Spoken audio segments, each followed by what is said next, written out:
Muy bien, ya estamos listos para llevar adelante nuestras entrevistas como todos los días.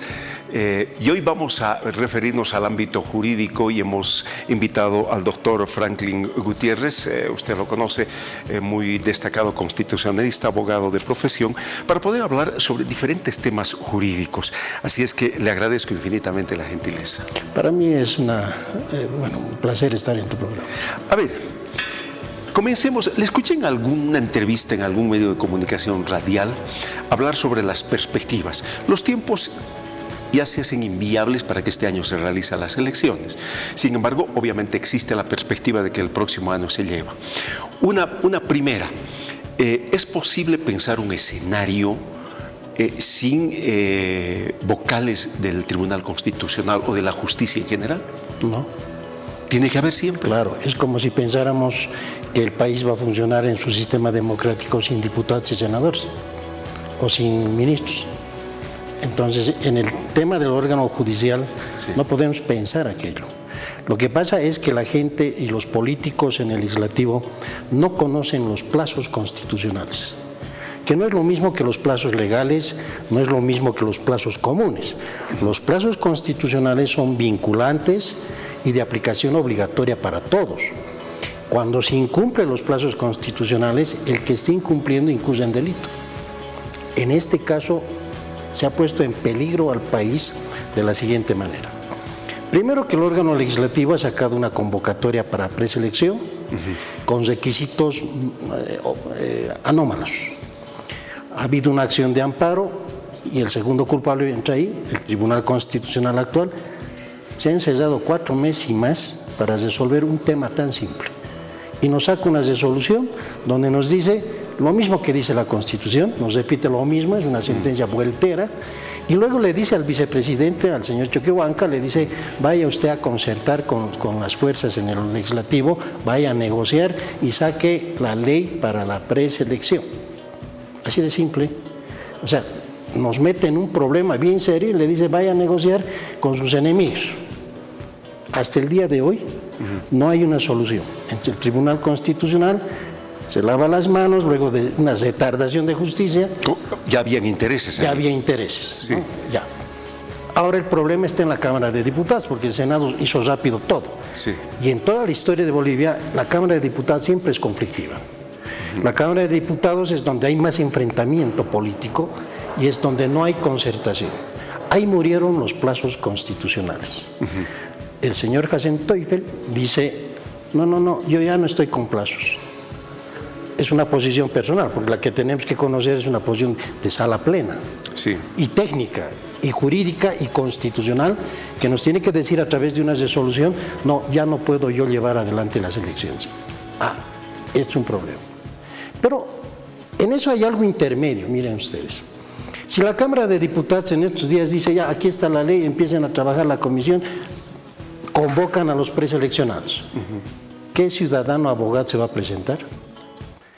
Lo van a hacer al último día, se van a tomar su espacio, que los requisitos, que es muy burocrático, que hay que hacer fila. Los buenos abogados no se van a presentar en esta coyuntura. Vamos a tener una preselección carnavalesca, como sea, y nos van a presentar candidatos como sea, quien sea, y le van a lanzar al órgano electoral el problema. Y el órgano electoral, a través de su presidente y una posición personal, yo creo, dijo, no, es inviable las elecciones, no voy a repetir la experiencia de los anteriores miembros del órgano electoral, donde nos han lanzado, no han podido hacer publicidad, campaña electoral, y no han tenido legitimidad, pues nadie los conoce. A los actuales ministros, nadie los conoce. No se sabe quiénes son. Entonces no hay legitimidad. Y cuando no hay legitimidad, si hay legalidad y no hay legitimidad, no hay constitución, no hay democracia. Entonces este actual órgano judicial es enfermo. Y podríamos hablar de una prórroga del enfermo.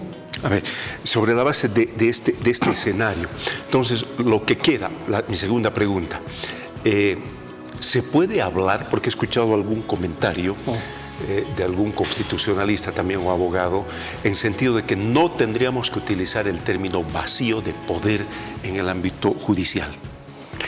A ver, el vacío de poder se podría hablar desde distintos ángulos. Vacío de poder significa que ese poder no está funcionando. el Poder Judicial sobre todo trabaja en una estructura y una superestructura. La estructura está ahí, los inmuebles, el presupuesto está ahí, pero a lo que a la gente le interesa es la superestructura, los fallos, y ese es trabajo mental. Pero ¿qué pasa si el 31 de diciembre fenece el mandato de los ministros? Más allá del 31 de diciembre vence ese plazo constitucional, ellos ya no tienen competencia. Y si no hay ministros que los vayan a suplir, elegidos por el pueblo, ¿es vacío o no es vacío? Por supuesto que es vacío. Entonces podríamos hablar de un vacío de poder superestructural. Yo creo que ese es el término correcto, ¿no? Nos prestaremos un poco del lenguaje del materialismo histórico. Vacío de poder superestructural, porque no hay los mentores, no hay los letrados, la gente que va a ser elegida por el pueblo para emitir fallos, ¿no es cierto?, del Tribunal Constitucional, del Consejo de la Magistratura. Ese vacío superestructural lógicamente va a desestabilizar el sistema democrático y el orden constitucional en Bolivia. Ahora, sobre la base de eso, seguimos sumando escenarios. ¿Qué posibilidades hay de que entonces se nombre, o sea, que no quedemos en ese vacío de poder? ¿Qué opciones se tienen reales? A ver, hay un vacío. En el hipotético caso de que el órgano electoral saque una resolución de sala plena y diga es inviable, lógicamente esa resolución no es definitiva, porque puede estar sujeta a un control constitucional. ¿Sí? O sea que no es definitivo. Si encontramos un fundamento y una motivación seria y técnica, bueno, cualquiera va a entender y va a decir, claro, es inviable. Pero si nos van a dar una resolución con muchos vacíos, lógicamente alguien va a interponer un recurso de acción de defensa constitucional y le va a volver a llevar el problema al Tribunal Constitucional. Pero eso es otro tiempo, y como conocemos a los señores del tribunal, se van a tomar otro espacio de tiempo, y bueno, este país va a ser inviable. Bueno, ¿cuál es la solución? La solución, le guste a quien no le guste, se da por dos caminos, se va a ir. Dos caminos de factos. El primero, que se vaya a una prórroga de mandato por un acuerdo político entre todos los órganos del Estado por coordinación de poderes. Creo que el pueblo eso no va a aceptar, porque estos señores están censurados por el pueblo por su mala gestión, porque por una parte de la culpa la tienen ellos para que nos metan en este embrollo. Es que ratificarlos, ampliarles, medio negativo. Lo único que va a quedar es la segunda opción, nombrar por decreto supremo a personalidades hasta que el tema estructural de las elecciones se resuelva. Pero acá hay que pensar bien, ¿eso es constitucional? No es. No es constitucional. Pero acá hay una salvación. El bien jurídico mayor puede estar vacío, que es en la justicia. No puede haber vacío. No podemos vivir sin la superestructura del órgano judicial. Los plazos se van a paralizar. ¿Quién va a resolver? ¿Quién va a tomar el mando de esa nave cuando no hay vocales nombrados legalmente y legítimamente? ¿Tienen que nombrarse todos? Todos. Tiene que haber sala plena, pues. Entonces, eso ya es un trabajo por el bien jurídico mayor, por el lapso, unos dicen 3 meses, yo estimo un año, hasta que el órgano electoral se siente con el legislativo y trabajen un buen proyecto de ley y digan, concertaremos, haremos una ley, preseleccionaremos bien, trabajaremos los parámetros y los requisitos para que los buenos abogados tengan la alternativa y la facilidad de presentarse. Ahora, esta elección de estos interinos o los que puedan estar, ¿a cargo de quién tendría que estar? El órgano ejecutivo. Porque el órgano ejecutivo tiene el 56% de respaldo democrático. Ese respaldo democrático le puede habilitar en la confianza que le ha dado el pueblo al presidente Arce de decir, emite un decreto supremo, usted tiene la mayoría. El pueblo le ha confiado a usted con el 56%, ¿no es cierto? ¿Alguna vez se cuestionó alguna elección de un vocal por ese mecanismo? Pero no queda otra hoy, puede cuestionarse. ¿Esto no puede dar más adelante pie a que se haga una acción legal a actores políticos, no sé, actores del Ejecutivo? Pero ¿a quién van a acudir si el tribunal se va el 31 de diciembre? ¿A quién van a acudir? ¿Qué autoridad va a resolver un recurso? si el 31 de diciembre se van el señor. O sea, no vamos a acudir a un tribunal internacional por principio de soberanía. Entonces, no va a quedar otra. O sea, yo he escuchado al ministro Lima que ha dicho, no, es inviable que vayan por decreto supremo. Pero ¿qué pasa si no hay elecciones y el órgano electoral no quiere llevar a cabo? ¿Cuál es la solución? ¿Puede haber vacío de poder superestructural? Por supuesto que no puede haber. Entonces, Bolivia necesariamente tiene que acudir al decreto supremo por la delegación que el pueblo le ha dado al presidente en el porcentaje de voto democrático.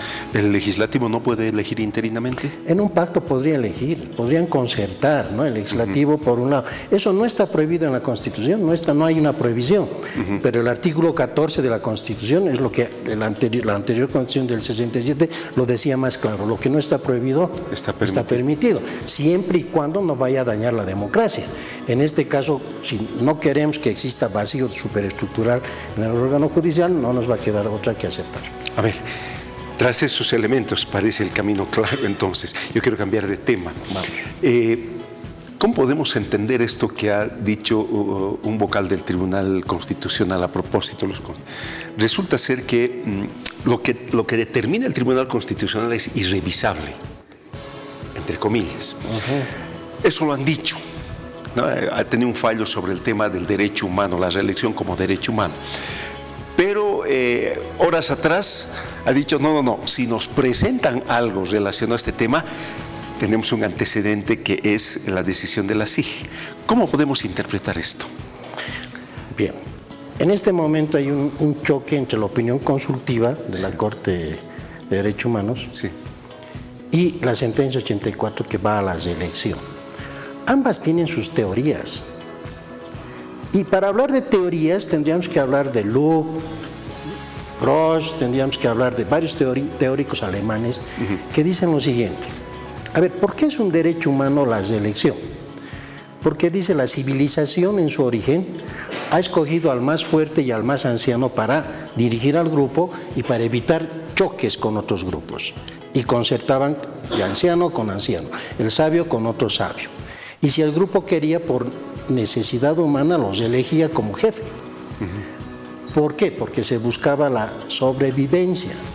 Entonces vean ustedes, surge una teoría que en Estados Unidos se dio con Franklin Delano Roosevelt, la teoría del hombre necesario. Franklin Delano Roosevelt rompió su constitución y se fue a la reelección, porque era el hombre necesario. Sacó a Estados Unidos de la crisis del 20, acabó con las pandillas, ¿no es cierto? Entonces creó las Naciones Unidas, estabilizó la economía en Estados Unidos, era el hombre necesario. Pero ahora, ¿quién es el hombre necesario? No hay. Ahora, vayamos a otro tema. La declaración consultiva dice, no, la reelección vulnera la alternabilidad del mandato democrático. Porque no es el único hombre, hay otros que hay que darles posibilidad para que gobiernen y hay que darles la posibilidad. Por lo tanto, no es un derecho humano la reelección. En la Constitución te da una sola vez la reelección y no más. No más, sí. Ahora tenemos un tribunal constitucional muy mecanizado, muy particular, parece un tribunal privado, que si no le interpones una acción, ellos no se mueven. Entonces, de acuerdo al Código Procesal Constitucional y la propia Constitución, si les llegase una acción de amparo similar, ellos podrían modificar, innovar y anular la 084. Pero siempre y cuando les llegue una acción de amparo, por decir, mira, yo tengo un ejemplo que se ha presentado recién en La Paz, el control social en las alcaldías. ¿Sabes cuántas veces están los del control social en la alcaldía? 5 y 6 veces son reelectos. Ya, hay un amparo en una sala constitucional. Es el mismo sistema. Le dicen, el estatuto del control social dice que solamente una sola vez puede ser reelecto. Y este señor ya está 5 veces. Entonces nos están bloqueando, no puede ser aquello.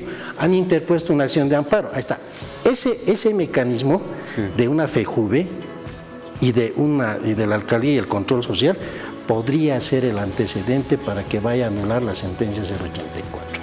Y ahí aplican la opinión consultiva y dicen la reelección de acuerdo al bloque constitucional y a la opinión consultiva que es vinculante no es un derecho humano. Y ahí se anula recién la 084. Y ahí, sobre la base de eso, Evo ya no podría ser candidato. No puede ser descansado un periodo. O sea, hay alternabilidad. Claro, entonces. él vuelve a cero. Pero él tiene que emerger de las primarias, pues. Y ese es el problema del MAS. ¿Quieres entrar a ese tema? Entremos. Sí. El tema, dicen, bueno, el Evo es el candidato indiscutible. Los arcis dicen el Arce. Sí. Otros dicen, no, en el Chapare tiene que ser el Congreso. No, otros en el Alto, por decir. Bueno, cada cual escoge su cancha. Pero el tema de las primarias es elemental porque ahí surge el candidato por mandato constitucional. Sí. Primarias. Si Evo gana en las primarias, va a ser candidato a las elecciones. ¿Y qué va a pasar con Arce? ¿Se somete a las primarias o se sale del MAS? Porque hay otro problema, que Arce ha interpuesto una acción de inconstitucionalidad al estatuto del MAS, donde le dicen están vulnerando mis derechos humanos porque quieren que yo 10 años esté aquí sentado para ser candidato. ¿Dónde se ha visto eso? El Tribunal Constitucional otra vez están entrando en una lentitud, ¿no? Sí. Mecánica, como siempre. Un día antes de las primarias seguro le va a dar la respuesta a Arce, le va a decir, no, hay que respetar el estatuto, le va a decir, sí, anulamos eso. Entonces Arce está habilitado para pelear las primarias. Ahí va a haber una pugna. Pero yo creo que el liderazgo de Evo es indiscutible y Arce va a tener que salir de las filas del MAS, crear su propio partido o irse a aliar a otro partido político. Terrible. Sin embargo, ya al margen de lo jurídico, esto va a significar una contienda política al margen de lo jurídico. Claro, contienda política.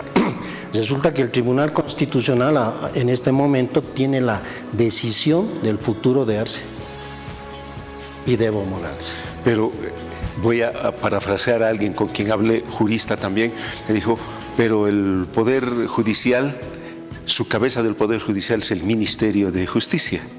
Puede ser, pero no te olvides que también los tribunos pueden ser sometidos a juicios de responsabilidades. O sea, si bien tienen la última palabra, como dicen, eso es inmodificable, pero también la Constitución establece juicios de responsabilidades. Y los actuales ministros del Tribunal Constitucional ya tienen un antecedente, la retardación de justicia en el fallo por el cual estamos en conflictos en las de elecciones de magistrados, porque ellos se toman 6 meses para todo fallo, 6 meses. Pero ¿dónde dice 6 meses? Por la notoriedad pública y por la necesidad que tiene el Estado, ellos deberían dar prioridad a ese tema y lanzarlo en un mes. Y ahorita no estuviéramos en este problema. Entonces ya puede salir de que eso ha sido intencional. Porque hay otros temas más ahí pendiente. Algún diputado del MAS decía que en el propio reglamento también dice que tiene que haber consenso con organizaciones sociales. Y algunas organizaciones han dicho no ha habido consenso con nosotros. Claro, como estamos en una democracia social, el artículo 1 es bien claro, el nuevo concepto de modelo de Estado. Sí. Todo tiene que ser consensuado con las organizaciones sociales. Hay una regla clara. El gobierno es de arriba a abajo y de abajo a arriba, y la Constitución y sus principios son transversales. Esa es la regla y la fórmula de la actual Constitución, bueno, que yo lo he hecho en mi tesis, ¿no? Sí. Pero está ahí. Es transversal los principios constitucionales. Nadie puede gobernar solo, nadie puede decir, bueno, yo opino esto, yo digo esto. Estamos en un modelo social, democrático, de derecho y todo se hace consenso. Por lo tanto, podríamos tener sorpresas en las 2 próximas semanas.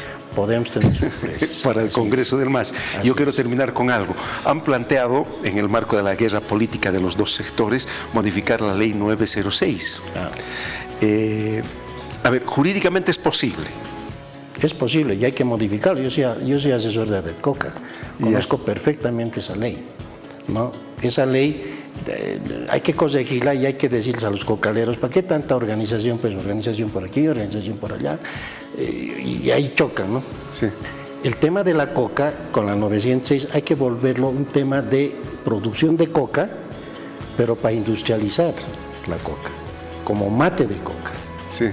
Porque uno produce tanta coca y no sabemos dónde va. No creo que todos estén pichando la coca. Todos saben que la coca del Chapare no va precisamente a picharse. No, pues sí es áspera, es que te parte la lengua. O sea, si modificas la ley, los del Chapare se van a oponer. Y ahí va a haber un conflicto entre Yungas y Chapare, porque ahí la ley le tiene que dar poder, ya sea a Yungas o ya sea al Chapare. Y Yungas le va a decir, mi coca es dulce ancestral. A ver, hagamos un referéndum. Con un referéndum que se resuelve el problema. ¿Se produce coca en Yungas para la industrialización y consumo? ¿Sí o no? ¿Se consume y se produce para la industrialización la coca del Chapare? No. ¿Quién pierde? El Chapare. Pero es un escenario complicado políticamente. Escenario complicado, pero alguien tiene que tener el poder y el físico, jurídico y político necesario para poner orden a eso, porque ahí está el conflicto. Y la madre tierra también se perjudica. ¿Tú sabes cuánto de agua dulce consume la coca? Terrible, sí. Es terrible el consumo de agua que consume. Entonces, vean ustedes que hay que analizar todo aquello. Por lo tanto, yo creo que esa ley hay que revisarla. La 1008 también hay que revisar, el tema del consumo, el tema de la comercialización, las penas, ¿son adecuadas o no son adecuadas? O sea, ¿cómo tratamos el tema de los juicios con la 1008? Eso también hay que revisar. Y de seguro que se va a revisar después. Pero este no es el contexto. No es. Pero yo creo que primero resolveremos el tema judicial, porque llenarnos de conflictos sociales tan fuertes va a ser terrible. ¿No ves que pues, si no va a haber elecciones ya hay huelga de hambre, están desafiando a movilizaciones? ¿Por qué? Porque esa ala del MAS no les gusta a los magistrados porque han pedido el contacto y el poder con ellos. ¿Quién tiene el contacto y el poder con este señor? Dicen, el señor Lima, dicen, el órgano judicial, el actual órgano ejecutivo. Entonces es una pugna política, ¿no? Pero el que está al medio, que es el pueblo, dice, a mí no me interesan los intereses del MAS ni del ARCE, a mí me interesa que se elimine la corrupción, que se vayan estos señores y empecemos a trabajar desde la estructura misma del órgano judicial. Para eso necesitamos todavía mucho tiempo. Por eso el interinato podría durar hasta 2 años para resolver estos temas, si analizamos así fríamente la cosa. Doctor Franklin Gutiérrez, gracias por la amabilidad. Cuando ustedes gusten, estoy para servirles. Muchísimas gracias. Con el jurista Franklin Gutiérrez, la posibilidad de ver estos diferentes ámbitos de la vida entre jurídica y política por la que atraviesa nuestro país.